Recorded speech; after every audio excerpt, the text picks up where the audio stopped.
Hey guys, so I received an email from a follower named Cameron, and she says, "Hi Joan, I thought I would write to you and tell you my story. My name is Cameron, and I am a 15-year-old sophomore girl who lives in Pensacola, Florida. The last few months of my life have been the best and worst I've ever been through. I met someone through my friend Sabora, who may be a mouthful to say, she's Jewish, lol, who I would consider now to be my best friend and my whole world. The thing is, he's black. I didn't think it was a big deal, is it? A white girl dating a black guy. I mean, it's 2019, not some dark age Catholic era.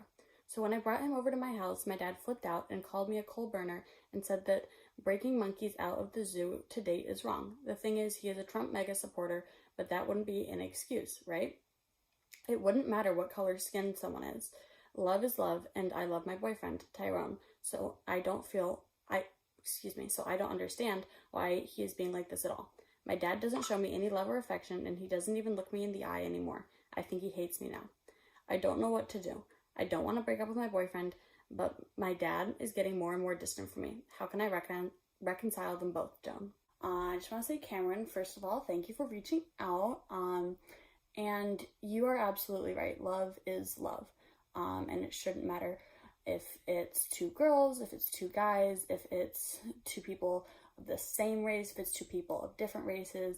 It should not matter. However, unfortunately, that's not the reality that we often live with our families. And we are part of a very progressive generation, but our parents are not necessarily part of that same generation.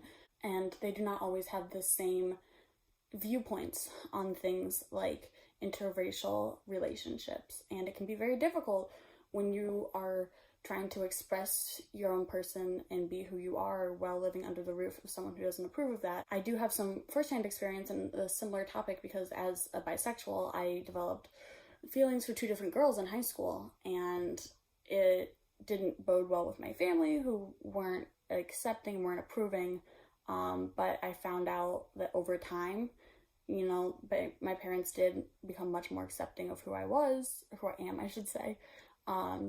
And they learn to accept what you're going through. But it can be very hard to initially have conversations with your parents about who you like and whether or not they approve of that.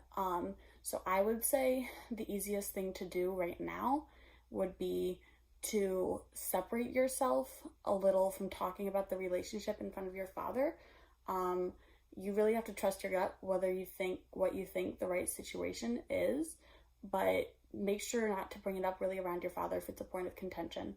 And if it really becomes an issue and you're picking between your father and a boy, you always should pick your family, because family needs to be your number one. And hopefully, this thing will work itself out, but I'd say if you really, really had to pick either your father or your boyfriend, I would pick your father.